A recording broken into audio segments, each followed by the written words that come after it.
안녕하세요. 사랑하는 나그네 교회 교회 여러분, 그리고 하나님의 말씀을 같이 읽어가는 그리스도의 형제 자매된 교회 여러분. 오늘 우리는 이제 출애굽기 17장을 이제 읽어갑니다. 벌써 출애굽기가 17장이 이르렀네요. 우리는 앞장에서 하나님께서 고기를 먹고 자는 이스라엘에게 메추라기로 먹이시고 또 만나로 저들에게 빵을 먹이시는 하나님의 놀라운 공급을 보았습니다.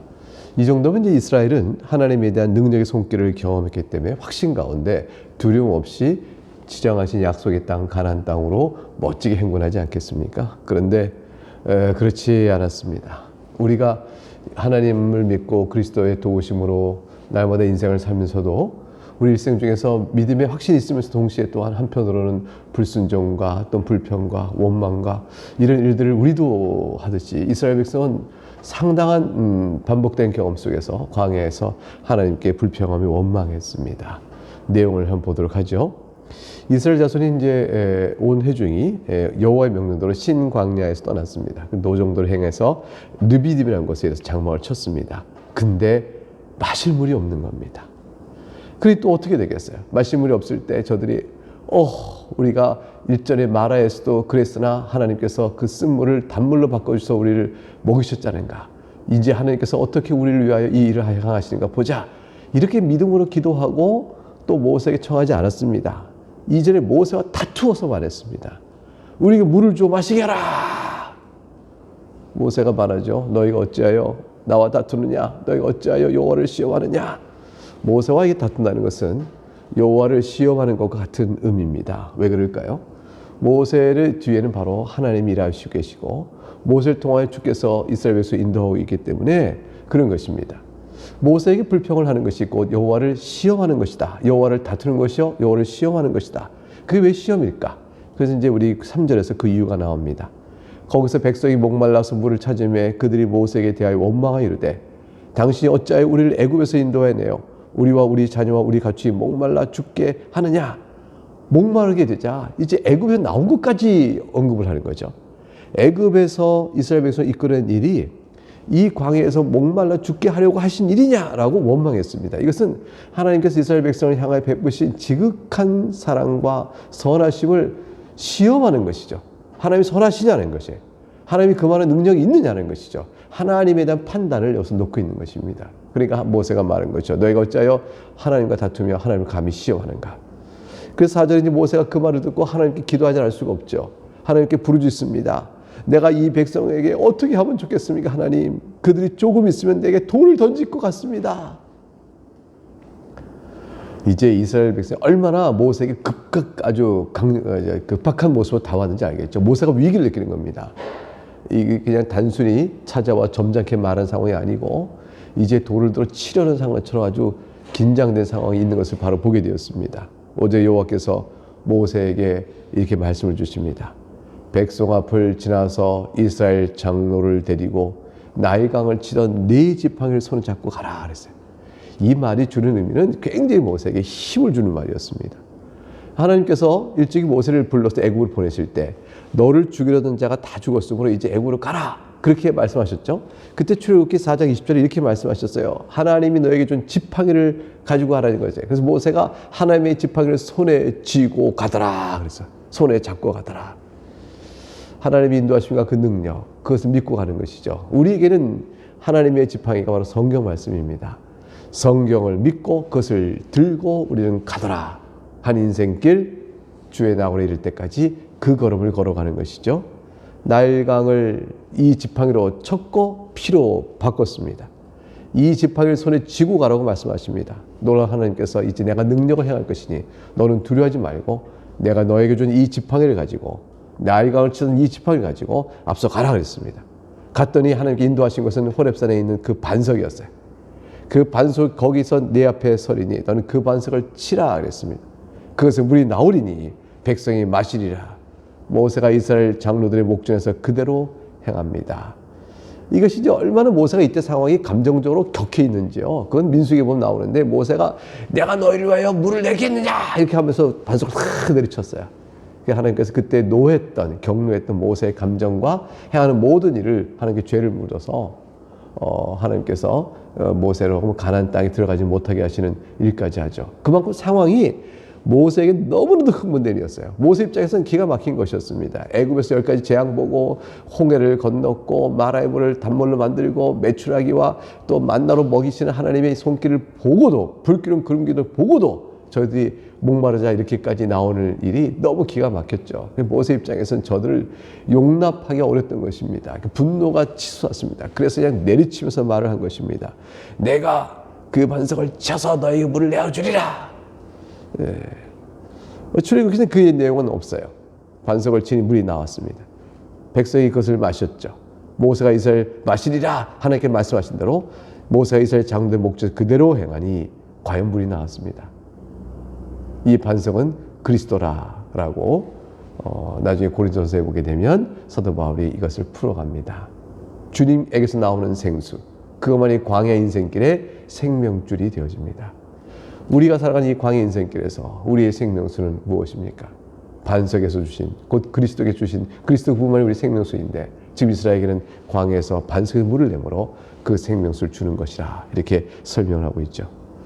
이때의 이스라엘 백성이 보인 반역의 태도, 불평과 원망의 태도는 굉장한 얘기거리요, 교훈거리가 됩니다. 7절에 그곳 이름을 마사 또는 무리바라 불렀습니다. 이스라엘 자손이 하나님과 다퉜다라는 사실을 기억하기 위해서 아예 그 지역 이름을 마사 또는 무리바라고 줘버린 겁니다. 그들 여호와를 시험하여 이르기를 여호와께서 우리 중에 계신가 안 계신가 하였습니다. 그러므로 이것은 굉장히 신앙적 문제죠. 단순한 불평이 아니라 힘들어요, 너무 목말라요 이런 것이 아니고 이 자체의 고통과 어려움을 이유로 들어서 하나님 우리 가운데 계시냐 안 계시냐 이렇게까지 말한 겁니다.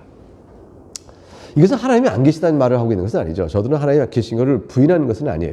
그런데 하나님께서 자기를 돌보지 않고 있다는 뜻을 말하고 있는 것이죠. 왜냐하면 하나님께서 우리와 함께 여기 계시다면 어찌하여 이렇게 우리를 고통 속에 두며 우리를 돌보지 않으시느냐.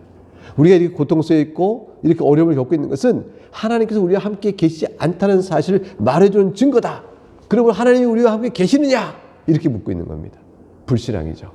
저들이 더 어려울 때라도 애굽에서 노역을 하고 있을 때라도 하나님은 그들을 지켜보고 떠나지 않으셨습니다.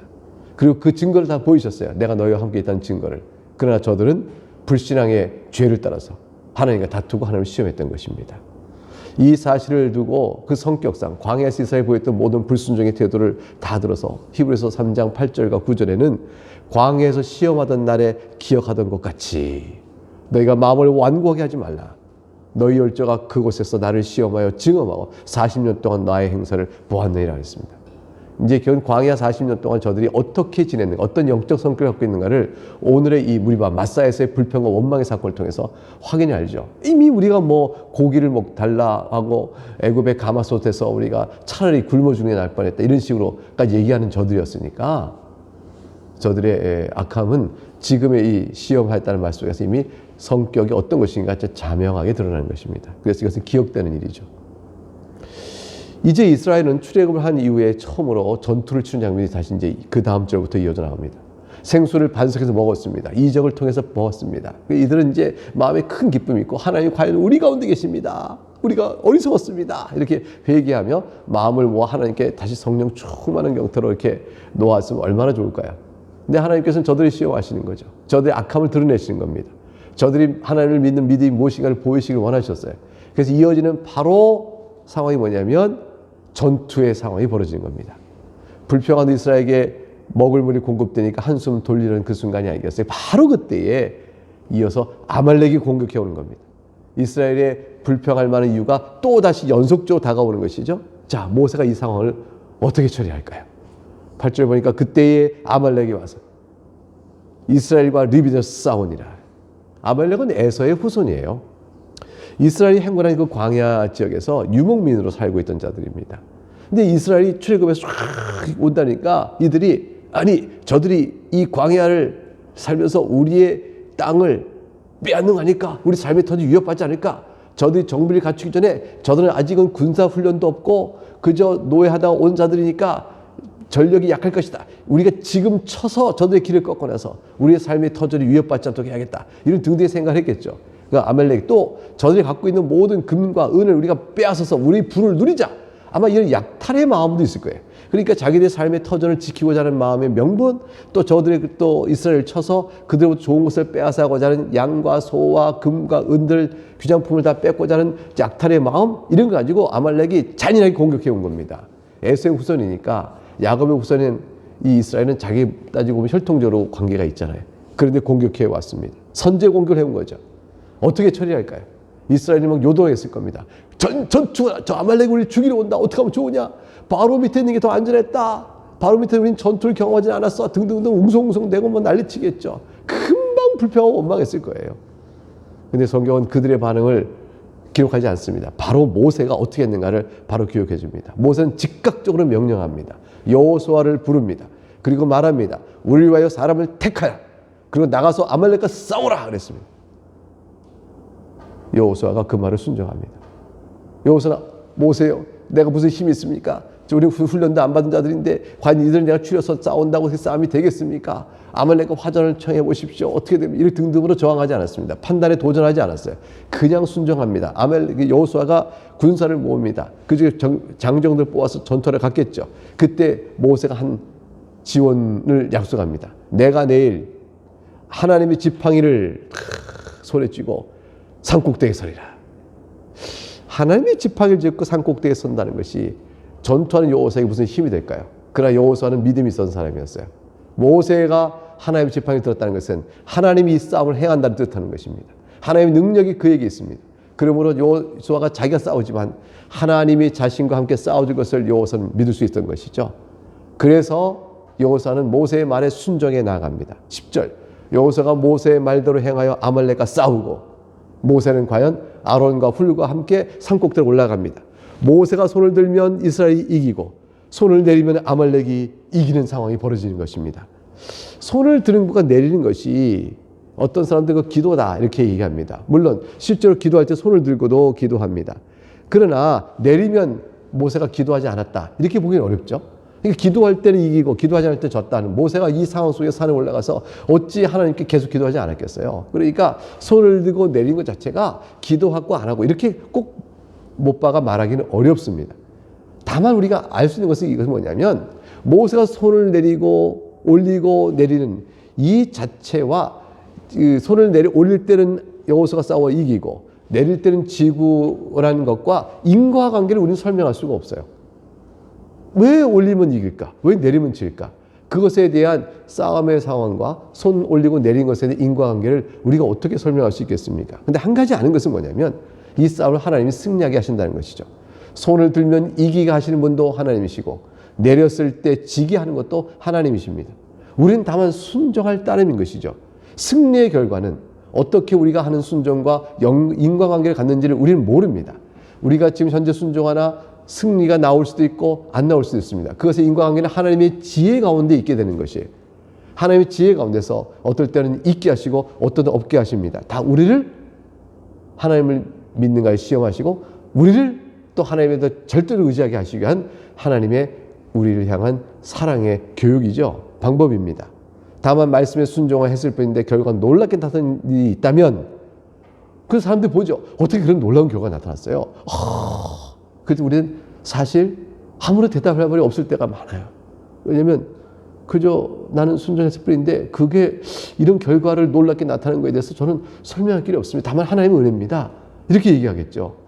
우리 그렇게 얘기하지 않겠어요? 나그네 교회도 하나님의 은혜입니다. 이렇게 말할 수밖에 없는 거죠. 거기에 누가 자신의 어떤 일과 관련해서 나그네 교회 현재를 이 인과관계로 설명할 수 있는 자가 있겠어요? 그건 아무도 없습니다. 사람이 하는 일이 아니요 하나님이 하시는 일이죠. 모세는 그냥 그럴 때 물어보면 어떻게 했어요? 어떻게 아말렉을 이겼어? 모세 당시 손을 들어 들은 것이 아니요. 근데 모세는 뭐라고 하겠어요? 내가 손든 것이 이 전쟁의 승리와는 어떤 인과관계가 있는지는 모릅니다. 다만 하나님께서 함께 하셨고 나는 다만 손을 들었을 뿐입니다. 그 이상은 답을 못합니다. 듣는 사람들은 아리송하겠죠. 뭐가 있을 텐데 사람에게서 이유를 찾으려 하겠죠. 없습니다. 하나님이 하신 일이죠. 모세 팔이 피곤해집니다. 그들이 이제 돌을 가져다가 모세 아래에 놓아서 그가 그 위에 앉게 하고 탁 앉았습니다. 이제 아론과 훌이 한 사람은 이쪽에서 한 사람은 저쪽에서 모세 손을 붙들어 올려주었습니다. 그 손이 해가 지도록 내려오지 아니합니다. 얼마나 오랜 시간 동안 이고 있어야 될까요? 손은 피가 거꾸로 흘러서 파래지겠죠. 손도 들기 힘듭니다. 받쳐줍니다. 그러니까 결국 받친 상태로 있습니다. 받친 상태로 있다 할지라도 손을 올린다는 것은 굉장히 피가 몰려서 굉장히 힘든 일입니다. 그러나 끝까지 인내하며 그렇게 있었습니다. 이것은 어떤 주술적인 효과나 기계적인 어떤 효과를 의식하고 이게 하는 것이 아니죠. 말씀드린 것처럼 인과관계는 없습니다. 단지 아론과, 그런데 이 상황은 뭘 설명하냐면 모세가 이렇게 손을 들 때 아론과 훌의 협력 사역이 있었다. 이걸 보여줍니다. 한편은 여호수아가 정력을 모으고 싸워갑니다. 한쪽에서는 그를 위하여 하나님께 기도하며 도우심을 구하는 가운데서 또 지휘를 하는 부가 있죠. 그때는 또 협력하여 일을 하고 있는 모습을 보여줍니다. 끝까지 마침내 승리 얻을 때까지 협력하는 직분자들의 협력이 필요하다. 또는 모세가 피곤치 않도록 도와준 일이 필요하다. 피곤할 때는 붙들어 도와주었다. 이것이 직분자의 사역에 교회가 협력해야 될 어떤 측면을 교훈하고 있다 볼 수 있는 것은 사실입니다. 이 협력은 해가 지도록 이어졌으니 마침내 끝내 승리를 얻을 때까지 계속되어야 될 협력 사역인 것입니다. 11절에 그래서 이제 하나님께서 마침내 여호수아에게 최종 승리 줍니다. 칼날로 13절 아말렉과 그 백성 쳐서 무찔렀다. 얼마나 통쾌한 승리입니까? 14절에 보니까 여호와께서 모세에게 이제 이렇게 말씀하시죠. 이것을 책에 기록하여 기념하게 하라. 이 승리는 하나님께서 작정하신 거예요. 기록하여 기억하게 할 특별한 교훈을 담고 이 싸움을 승리로 거두게 하신 것이죠. 근데 여호수아의 귀에 외워 들리라 했어요. 여호수아로 하여금 자기가 싸웠으나 이것은 자기가 싸워 승리한 것이 아니요 하나님이 주신 승리요 하나님의 싸움이었다는 사실을 여호수아가 잘 기억하도록 책에 기록하여 기념하게 하라고 말씀하신 거죠. 그 여호수아는 이때 싸움을 회상합니다. 이건 내가 싸웠으나 내가 이긴 것이 아니라 하나님이 하신 싸움입니다.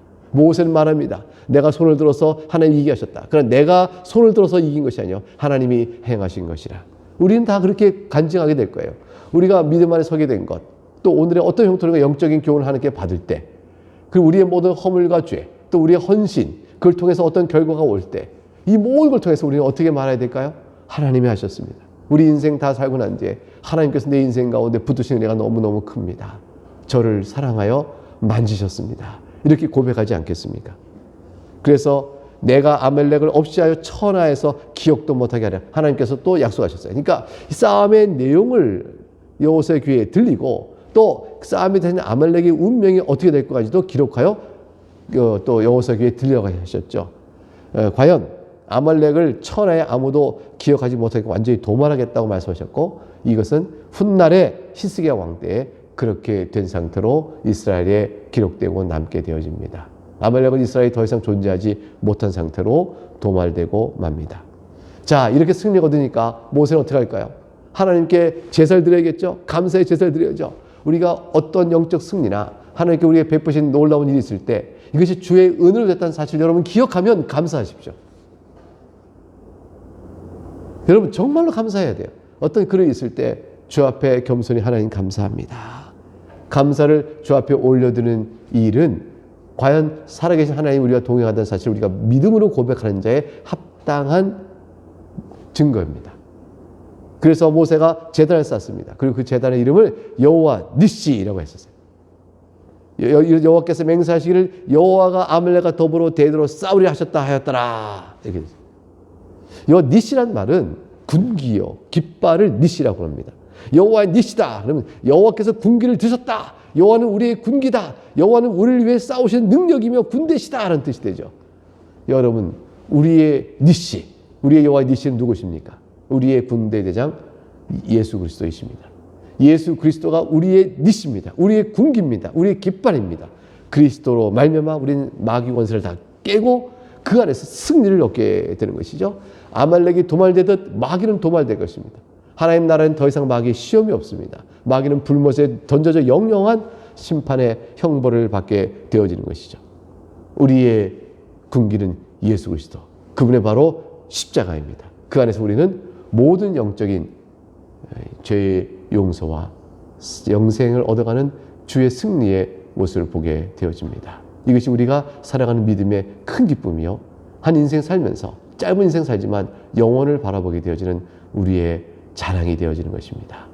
오늘 여기까지 살피겠습니다. 이 말씀을 힘내시는 여러분 될 수 있기를 주의 이름으로 축복합니다. 내일 다시 뵙겠습니다. 감사합니다. 샬롬.